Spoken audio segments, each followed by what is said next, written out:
Everyone.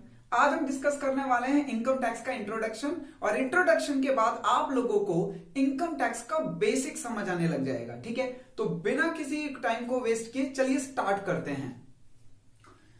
बच्चों, हमारे जो टैक्स होते हैं वो टू टाइप्स के होते हैं। हमारे टैक्स कितने टाइप्स के होते हैं? हमारे टैक्स होते हैं टू टाइप्स के। एक होता है हमारा बच्चों डायरेक्ट टैक्स और एक होता है इनडायरेक्ट टैक्स। ठीक है ना। हमारे टैक्स कितने टाइप्स के होते हैं? टू टाइप्स के। एक होता है हमारा डायरेक्ट टैक्स, एक होता है हमारा इनडायरेक्ट टैक्स।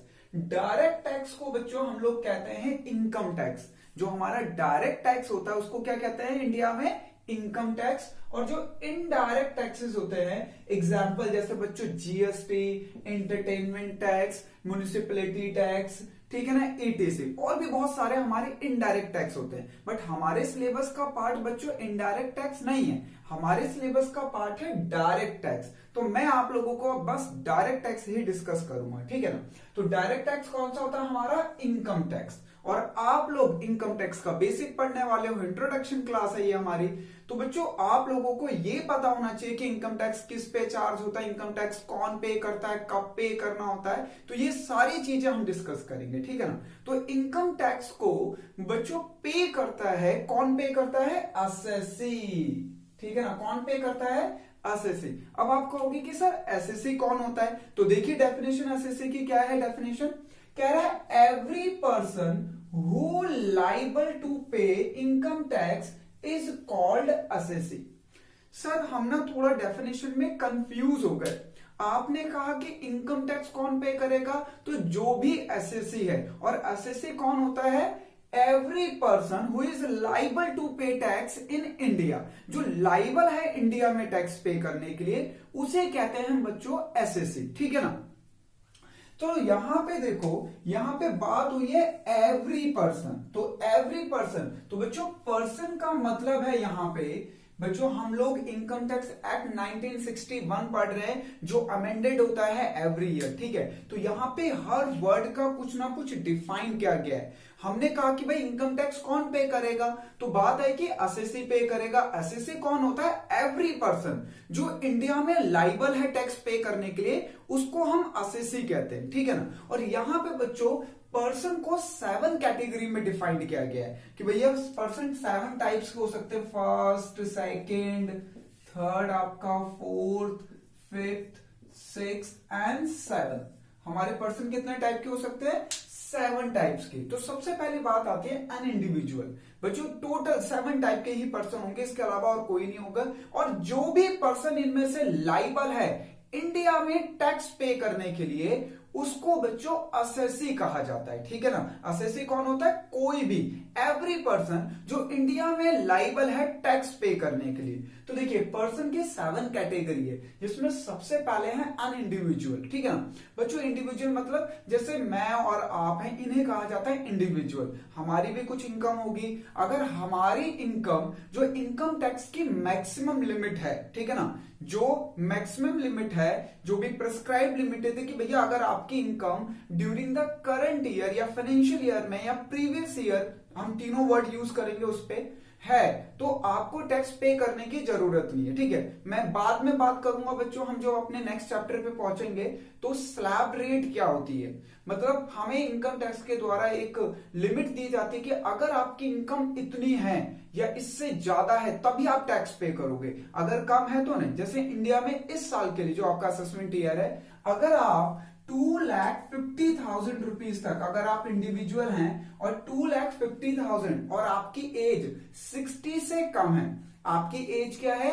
60 से कम, तो 2,50,000 तक अगर आपकी इनकम होती है, टोटल इनकम, तो आपको टैक्स पे करने की जरूरत नहीं। ठीक है ना। तो वैसे बच्चों मैं सेपरेटली इसको डिस्कस करूंगा अपनी एक क्लास में, तो मैं यहां पे डिस्कस नहीं कर रहा। ठीक है। आप कंफ्यूज ना हो जाए, इसलिए मैं आप लोगों को सिर्फ बेसिक पढ़ा रहा हूं। ठीक है।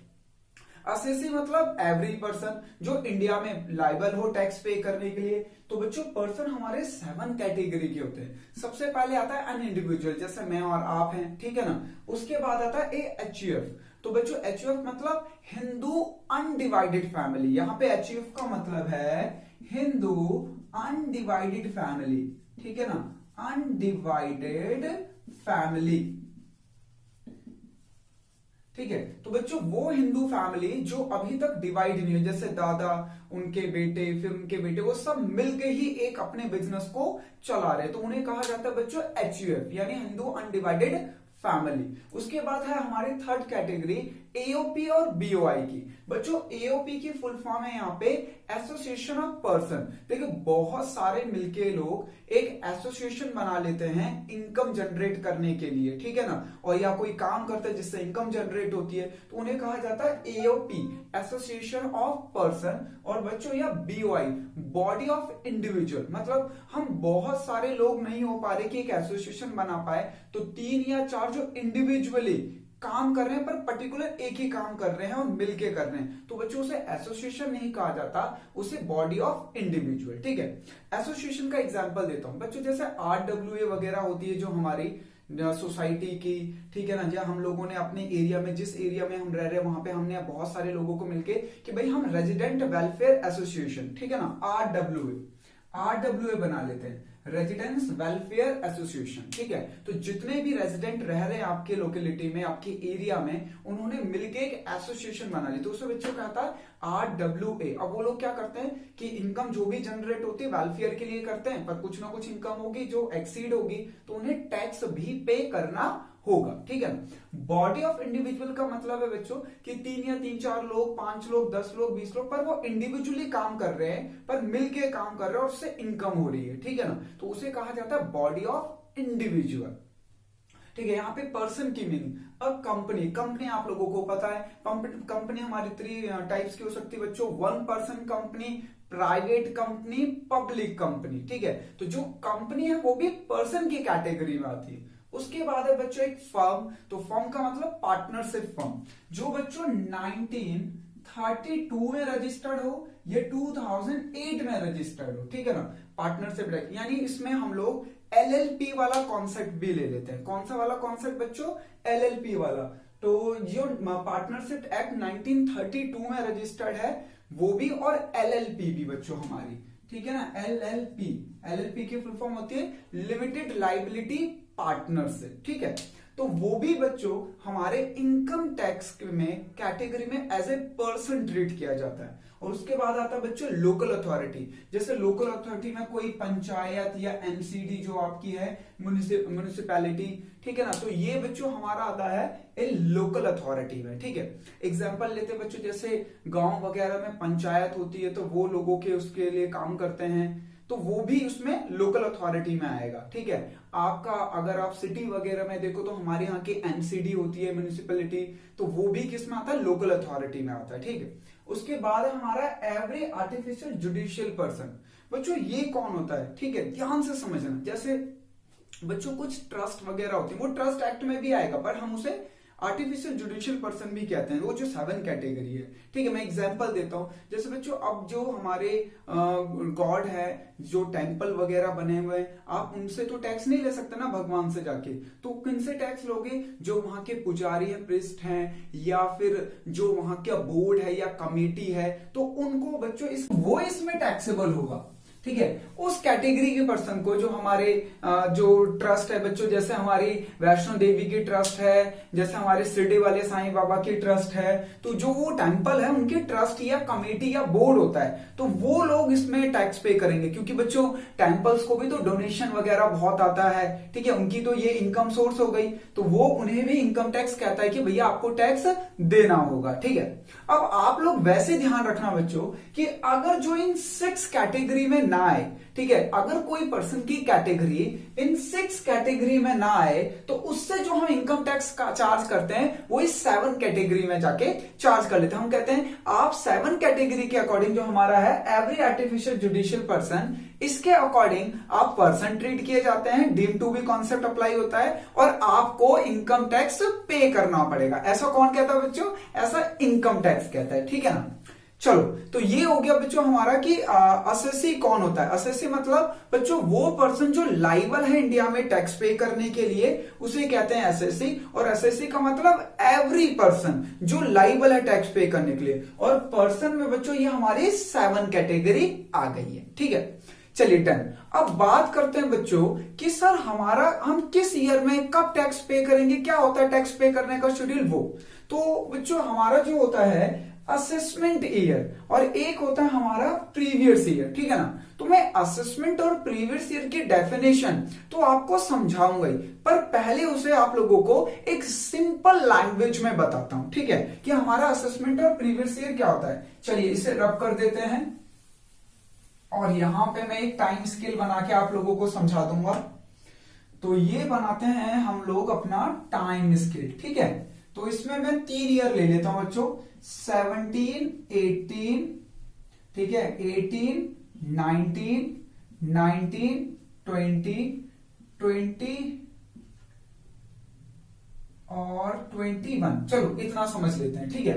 तो बच्चों हमारा जो फाइनेंशियल ईयर होता है, फाइनेंशियल ईयर बच्चों 2 तरीके के ईयर होते हैं ना हमारे। एक होता है हमारा कैलेंडर ईयर, कैलेंडर ईयर हमारा 1 अप्रैल को स्टार्ट, कैलेंडर ईयर हमारा 1 जनवरी को स्टार्ट होता है और 31 दिसंबर को एंड हो जाता है। और एक होता है बच्चों हमारा फाइनेंशियल ईयर जो 1 अप्रैल को स्टार्ट होता है और 31 मार्च को एंड होता है। तो हमें जो अपना इनकम टैक्स की अकाउंटिंग करनी होती है बच्चों, वो फाइनेंशियल ईयर के अकॉर्डिंग करनी होती है, ठीक है ना। तो फाइनेंशियल ईयर कब स्टार्ट होगा, 1 अप्रैल को, एंड कब होगा 31 मार्च को। फिर हमारा फिर अगला ईयर स्टार्ट हो जाएगा 1 अप्रैल को और ये एंड कब होगा 31 मार्च को। फिर ये स्टार्ट होगा 1 अप्रैल को, ये एंड होगा 31 मार्च को। ये स्टार्ट होगा बच्चों 1 अप्रैल को और ये एंड हो जाएगा हमारा 31 मार्च 2021। अब मान लो बच्चों जो हमारा करंट ईयर है ना वो ये है, ठीक है। सपोज कर लेते हैं ये वाला करंट ईयर, ठीक है। करंट ईयर मतलब जो ईयर हमारा इस समय चल रहा है, जो करंटली बच्चों इन प्रेजेंटली जो हमारा ईयर चल रहा है उसे कहते हैं करंट ईयर। तो हम इस ईयर में इनकम को अर्न करेंगे, ठीक है। क्या करेंगे, इनकम अर्न करेंगे। तो इनकम टैक्स कहता है कि जिस ईयर में आप इनकम अर्न करोगे उससे नेक्स्ट ईयर, तो बच्चों नेक्स्ट ईयर कौन सा होगा, ये वाला होगा हमारा नेक्स्ट ईयर। इसमें आप अपनी कैलकुलेशन करके टैक्स पे करोगे, ठीक है ना। तो करंट ईयर जैसे बच्चों अभी की अगर मैं बात करूं तो हमारा करंट ईयर जो है वो है 2021, ठीक है ना। हम लोग अभी 2000 में चल रहे हैं और ये ईयर कब एंड होगा 31 मार्च 2021 को एंड हो जाएगा। तो ये हमारा करंट ईयर है, ठीक है। तो ये हमारा करंट ईयर है जिसमें हम इनकम को अर्न कर रहे हैं और जिस ईयर में हम टैक्स को पे करेंगे ये इनकम टैक्स कहता है। तो बच्चों हम करंट ईयर को कहते हैं प्रीवियस ईयर और जिसमें हम टैक्स पे करते हैं उसे कहते हैं असेसमेंट ईयर, ठीक है ना। तो सिंपल लैंग्वेज में अगर समझें तो जिस ईयर में हम इनकम को अर्न करते हैं उसे कहा जाता है प्रीवियस ईयर और हम इनकम टैक्स को कैलकुलेट करके बच्चों की हमारी इनकम इतनी हुई है, ये इनकम हुई है, टैक्स पे करते हैं, उस ईयर को कहा जाता है असेसमेंट ईयर, ठीक है। अब नेक्स्ट ईयर जब हमारा करंट ईयर ये होगा बच्चों, ठीक है ना। अब ये ईयर जब खत्म हो जाएगा तो इस ईयर हम टैक्स पे कर देंगे इस ईयर की इनकम पे। अब ये ईयर हमारा करंट ईयर बन जाएगा तो हम इस ईयर में इनकम को अर्न करेंगे, ठीक है ना। क्योंकि हमारा क्या चल रहा है, ये एक कंटिन्यू चल रहा है। जो हमारा आज ईयर है जिसमें हम इनकम अर्न कर रहे हैं इसका टैक्स नेक्स्ट ईयर पे करेंगे। फिर नेक्स्ट ईयर भी तो बच्चों हम इनकम अर्न करेंगे, उसका टैक्स उससे नेक्स्ट ईयर पे करेंगे। फिर उससे नेक्स्ट ईयर हम इनकम अर्न करेंगे, उसका टैक्स उससे नेक्स्ट ईयर पे करेंगे, ठीक है ना। तो ये कंटिन्यू चलता रहता है। तो बच्चों ये ईयर हमारा जब करंट ईयर हो जाएगा तो हम इस ईयर में इनकम को अर्न करेंगे और इसका टैक्स यहां पे करेंगे। तो ये ईयर हमारा क्या बन जाएगा बच्चों, जो हमारा करंट ईयर होगा ये इसे कहते हैं हम इनकम टैक्स के पॉइंट ऑफ व्यू से प्रीवियस ईयर और जिसमें हम टैक्स को पे करते हैं उसे कहते हैं असेसमेंट ईयर। अब जब ये हमारा करंट ईयर हो जाएगा तो हम इस ईयर में इनकम अर्न करेंगे तो ये बन जाएगा हमारा प्रीवियस ईयर और इस ईयर में हम लोग टैक्स पे करेंगे तो ये बन जाएगा हमारा असेसमेंट ईयर। तो बच्चों ये ऐसे कंटिन्यू में चलता रहता है, ठीक है ना। तो ये याद रखना कि बच्चों जिस ईयर में हम इनकम अर्न करते हैं उसे कहा जाता है प्रीवियस ईयर और जिसमें उसका टैक्स पे करते हैं इनकम टैक्स के पॉइंट ऑफ व्यू से उसे कहा जाता है हमारा कौन सा ईयर, असेसमेंट ईयर, ठीक है ना। तो बच्चों देखो इसकी डेफिनेशन देखते हैं क्या है। कह रहा है previous year as per section 3, मैं डेफिनेशन समझा रहा हूं इनकम टैक्स के पॉइंट ऑफ व्यू से। कह रहा है previous year the financial year immediately preceding the assessment year. तो बच्चों यही तो हुई।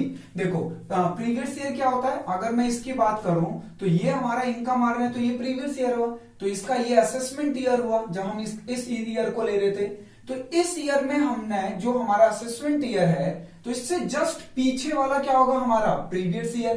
तो यही तो डेफिनेशन में बोल रहा है कि प्रीवियस ईयर का फाइनेंशियल ईयर, प्रीवियस ईयर वो फाइनेंशियल ईयर है, और फाइनेंशियल ईयर क्या होता है जो 1 अप्रैल को स्टार्ट होता है और 31 मार्च को एंड होता है। तो कह रहा है प्रीवियस ईयर वो फाइनेंशियल ईयर है जो immediately preceding the assessment year. ठीक है, तो असेसमेंट ईयर से जस्ट पीछे वाला। ठीक है, क्लियर।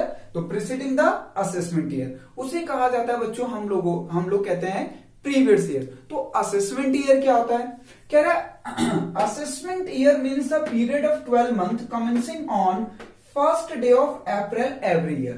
तो बच्चों असेसमेंट ईयर वो होता है जो हमारा 1 अप्रैल से स्टार्ट होता है और 12 मंथ तक चलता है। यानी ऑब्वियसली 12 मंथ जब कंप्लीट होंगे तो 31 मार्च ही होगा एज पर फाइनेंशियल ईयर। और फाइनेंशियल ईयर की डेफिनेशन क्या होती है बच्चों, तो ये आप लोगों को पता ही है, आप कॉमर्स बैकग्राउंड से, तो फाइनेंशियल ईयर, कैलेंडर ईयर, ये आप लोगों को कॉमन है।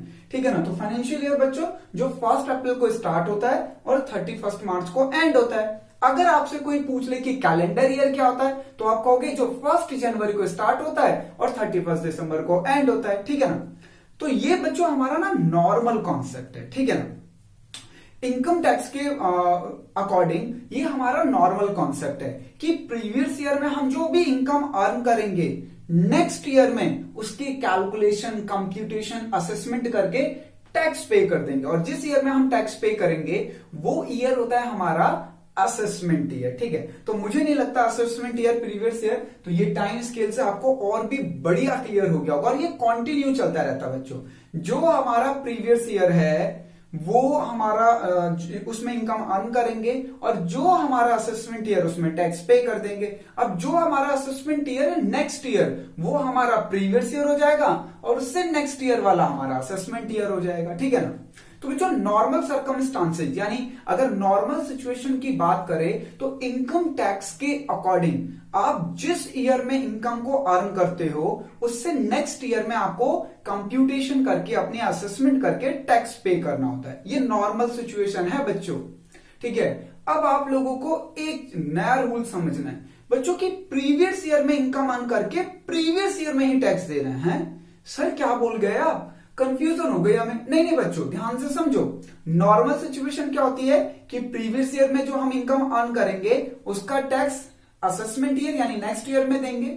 बट यहां पे एक्सेप्शंस हैं। एक्सेप्शंस क्या है बच्चों, ये एक्सेप्शन है कि प्रीवियस ईयर में जो आप इनकम अर्न कर रहे हो, जो प्रीवियस ईयर में आप इनकम अर्न कर रहे हो, इसका टैक्स आपको प्रीवियस ईयर में ही पे करना होगा।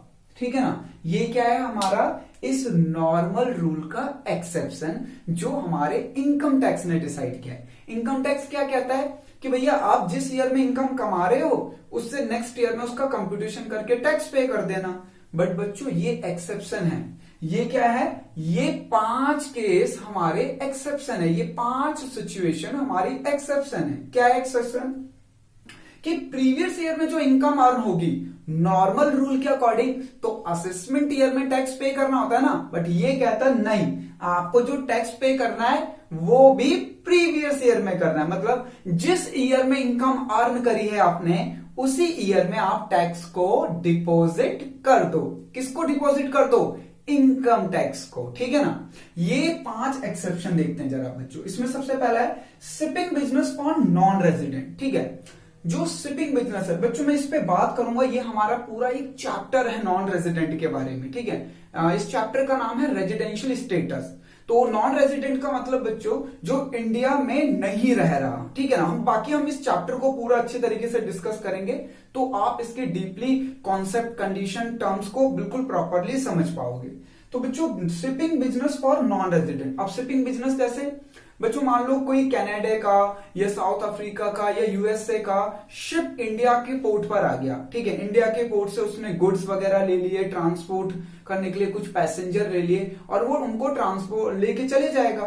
ठीक है, और वो इंडिया का तो शिप है ही नहीं, वो तो नॉन रेजिडेंट है, इंडिया में रहता ही नहीं है वो शिप कंपनी या शिप वाला। तो भाई हम इनकम टैक्स किससे लेंगे? भाई आपने जो इंडिया से इनकम अर्न करी है इंडिया पोर्ट पर आके, उससे हम टैक्स कब लेंगे? क्योंकि वो तो दोबारा आएगा नहीं। तो यहाँ पे बच्चों उनसे एक्सेप्शन है कि अगर कोई शिपिंग बिजनेस है और वो नॉन रेजिडेंट है, तो जिस ईयर में वो इनकम अर्न करेंगे उसी ईयर में उनसे हम लोग टैक्स ले लेते हैं, हम मतलब इनकम टैक्स डिपार्टमेंट, ठीक है ना। बच्चों दूसरा एक्सेप्शन है assessment of person living India. ठीक है, अब नॉर्मली क्या है, नॉर्मल तो सिचुएशन यही है कि मैं और आप इस ईयर में इनकम अर्न करेंगे और अगले ईयर में टैक्स पे कर देंगे, यानी प्रीवियस ईयर में इनकम को अर्न करेंगे और असेसमेंट ईयर में टैक्स पे कर देंगे। बट बच्चों वो पर्सन जो इंडिया में during the previous year income earn करी हो और उसका प्रमोशन हो गया और उसकी कंपनी ने कह दिया कि जाओ कनाडा चले जाओ 5 साल के लिए, हमारी वहां पे एक ब्रांच है उसको संभालो तुम अब, तो बच्चों 5 साल के लिए तो वो कनाडा चले जाएगा।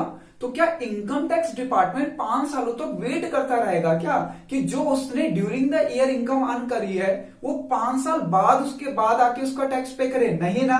तो बच्चों ऐसे सिचुएशन में कि अगर कोई पर्सन इंडिया को छोड़कर जा रहा है, ठीक है ना, हमेशा के लिए या 5-6 सालों के लिए या 2 सालों के लिए, तो उससे हम टैक्स सेम ईयर में ले लेंगे। अब ऐसे मत बोलना कि सर कोई अगर पर्सन इंडिया छोड़कर जा रहा है घूमने के लिए 1 महीने के लिए, तो क्या उससे भी टैक्स नहीं लेंगे? नहीं बच्चों, वो तो वापस आ जाएगा ना 1 महीने के बाद इंडिया में, तो हम उससे असेसमेंट ईयर में टैक्स ले लेंगे, वो कैलकुलेशन करके दे देगा। बट यहाँ पे क्या है, लिविंग इंडिया। तो लिविंग इंडिया का मतलब जो इंडिया छोड़कर जा रहा हो हमेशा के लिए या कुछ 1 साल से ज्यादा के लिए, तो हम उससे प्रीवियस ईयर की इनकम पे प्रीवियस ईयर में ही टैक्स ले लेते हैं। उसके बाद है बच्चों असेसमेंट ऑफ एओआई, बीओआई और आर्टिफिशियल जुडिशियल पर्सन। तो बच्चों उसमें ये कैटेगरी नंबर 3 और कैटेगरी नंबर 7 वाले आ रहे हैं, ठीक है ना। ये क्या है कि भैया आपने एक एओपी यानी एसोसिएशन ऑफ पर्सन या बॉडी ऑफ इंडिविजुअल या आर्टिफिशियल जुडिशियल पर्सन जो बच्चों बनाया था, वो एक स्पेसिफिक पर्पस के बनाया था, किसी स्पेशल काम के लिए बनाया था कि यहां से इनकम अर्न करेंगे और जैसे इनकम हो जाएगी उनका पर्पस खत्म हो जाएगा, और पर्पस खत्म हो जाएगा तो वो अपने आप खत्म। तो भाई हम उनसे नेक्स्ट ईयर में कैसे टैक्स ले लेंगे? मान लो एक एओपी बनी एक स्पेशल पर्पस के लिए, ठीक है ना, एओपी बनी, उन्होंने अपना purpose during the year he complete हो गया और इनकम अपनी रख ली, और नेक्स्ट ईयर हम जब टैक्स की बारी आएगी तो कहेंगे कौन सी एओपी?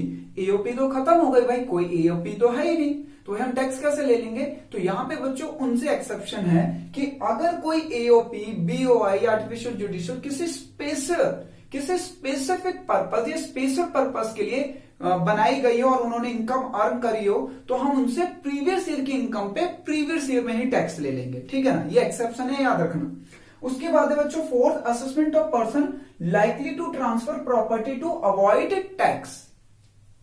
बच्चों जैसे इनकम टैक्स के अकॉर्डिंग, ठीक है ना, अगर हम इस साल की बात करें 2021 की बात करें, तो अगर आप एक इंडिविजुअल हो तो आपको, अगर आपकी इनकम 2,50,000 हो रही है, आपकी इनकम कितनी हो रही है बच्चों? 2,50,000 तक, ठीक है। आप क्या हो, एक इंडिविजुअल हो और आपकी इनकम 2,50,000 तक हो रही है, तो इनकम टैक्स कहता है कि आपको टैक्स देने की जरूरत नहीं है, ये आपकी लिमिट है भाई, इससे ज्यादा अगर आप कमाओगे तो आपको टैक्स देना होगा। अब बच्चों एक पर्सन मान लीजिए जिसकी इनकम हो गई 3 लाख, ठीक है ना, अब 3 लाख हो गए तो उसे टैक्स पे करना पड़ेगा, पर उसने कुछ एसेट्स वगैरह ट्रांसफर कर दी कि उसकी इनकम इस 2,50,000 तक हो जाए या इससे कम हो जाए, या अपने भाई को या वाइफ को या फादर को या मॉम को, ठीक है, ट्रांसफर कर दी, तो उसे तो टैक्स पे नहीं करना पड़ेगा, और आपके भाई की इनकम भी इससे कम हुई तो दोनों टैक्स देने से बच गए। तो यही कहता है फोर्थ वाला कि अगर ऐसा कोई पर्सन है जो अपनी प्रॉपर्टी को ट्रांसफर कर रहा है टैक्स से बचने के लिए सिर्फ, तो उससे हम प्रीवियस ईयर की इनकम पे प्रीवियस ईयर में ही टैक्स ले लेंगे, उसे मौका ही नहीं देंगे बच्चों, ठीक है ना। लास्ट वन है हमारा, कह रहा है डिसकंटिन्यू बिजनेस। बच्चों जो बिजनेस डिसकंटिन्यू हो जाएंगे, मान लीजिए एक पार्टनरशिप फर्म का डिसोल्यूशन हो गया, एक पार्टनरशिप फर्म का क्या हुआ, डिसोल्यूशन हो गया, तो अब प्रीवियस ईयर में उन्होंने जो इनकम अर्न करी है नॉर्मल रूल के अकॉर्डिंग तो हम नेक्स्ट ईयर में टैक्स लेंगे जो कि हमारा असेसमेंट ईयर है। पर असेसमेंट ईयर के टाइम पे तो जो पार्टनरशिप फॉर्म है उसका तो डिसोल्यूशन हो गया, तो भाई उसका अस्तित्व तो रही नहीं, उसकी एग्जिस्टेंस तो रही नहीं, तो टैक्स किससे लोगे? तो बच्चों इसलिए इनकम टैक्स ने रूल बनाया कि अगर कोई डिसकंटिन्यू बिजनेस है, ठीक है ना, ड्यूरिंग द ईयर उसका डिसकंटिन्यू हो गया, तो प्रीवियस ईयर की इनकम पे हम प्रीवियस ईयर पे ही टैक्स ले लेंगे, उन्हें असेसमेंट ईयर का मौका नहीं देंगे, यानी नेक्स्ट ईयर का मौका नहीं देंगे। तो बच्चों हमारा नॉर्मल रूल क्या होता है टैक्स लेने का, इनकम टैक्स का, कि प्रीवियस ईयर की इनकम पे आपको नेक्स्ट ईयर यानी असेसमेंट ईयर में टैक्स पे करना है, ठीक है।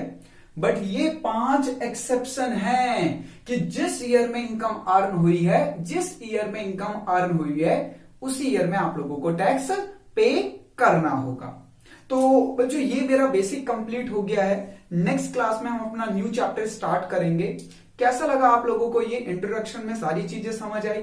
अगर कुछ आपको इससे रिलेटेड पूछना है तो प्लीज आप कमेंट बॉक्स में कमेंट करिए, मैं आप लोगों को आंसर करूंगा, ठीक है। और अगर आप मेरे चैनल पे नए तो प्लीज बच्चों लाइक जरूर कर देना वीडियो और सब्सक्राइब एंड शेयर करें अपने फ्रेंड्स को। Thank you guys.